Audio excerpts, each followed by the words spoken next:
The thing in the labyrinth had a name. Asterion. It means the starry one. He was a child. He was the king's own stepson, and the king sealed him underground and let all of Greece call him a monster. Every single part of that started with his stepfather refusing to pay a debt. Minos wanted the throne of Crete, and his brothers wanted it too. So he made a public claim. The gods themselves had chosen him, and he could prove it. He prayed to Poseidon to send a bull up out of the sea, and he swore that the moment it came ashore, he would sacrifice it straight back. The water opened, and the bull walked out of it. White, enormous, flawless. Crete gave Minos the crown on the spot. Then Minos looked at the animal he had just promised to a god, decided it was too magnificent to burn, and put it out to pasture with his own herds. He sacrificed a lesser bull instead and assumed nobody would check. Poseidon checked, and his answer was not aimed at Minos. He drove the bull savage, and he put a passion into Minos' wife, Pasiphae, for the animal her husband had stolen. She had done nothing wrong. That is the whole point. The god did not break the man who lied.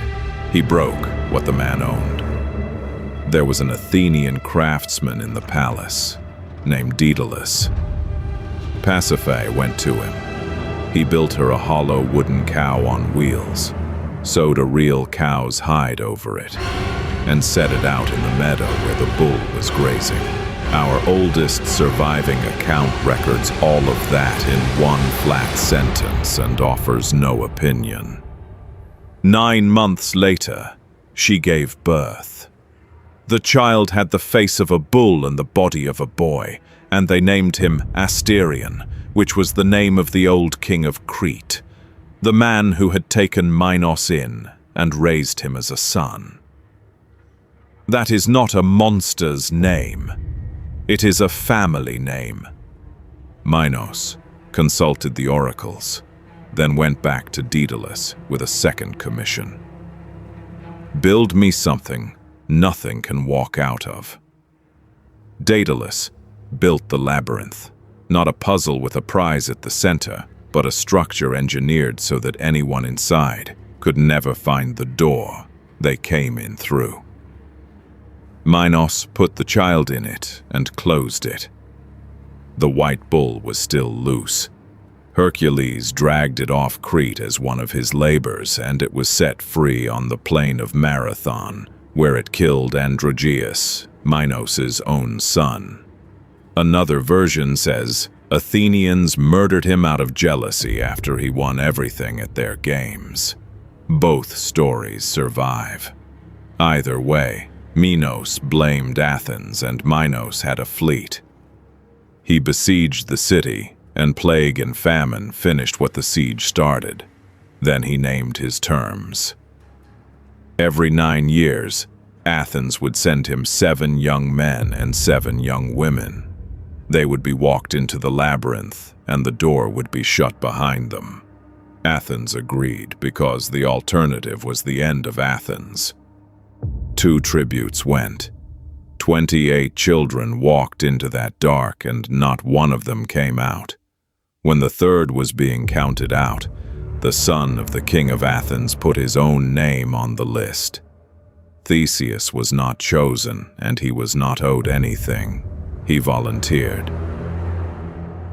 So his father Aegeus asked him for one thing. The tribute ship always sailed under black sails.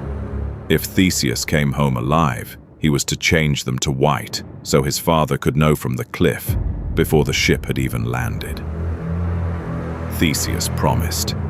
It is the smallest promise in this story, and it costs the most. In Crete, Minos' daughter Ariadne saw him and decided he was not going to die in there. But she did not know the way out either. Nobody did, except the man who designed it. So she went to Daedalus and begged. The thread was his idea, not hers. Ariadne carried it in. Theseus tied one end to the door and walked. He found Asterion at the far end of it. Our oldest surviving account of that fight is 4 words long. He killed him with his fists, no sword. Then he followed the thread back out, collected the other 13, and was at sea before Minos knew anything had happened. He took Ariadne with him, exactly as he had promised. He stopped at an island called Naxos on the way north, and he sailed without her. The sources argue about why. A god ordered it. He forgot her. He chose it. They agree on what happened. She woke up and the horizon was empty. Dionysus found her on that beach and married her, and the crown from that wedding was set among the stars, where it still is. And Theseus, sailing home, never changed the sails. His father saw black on the water and threw himself to his death.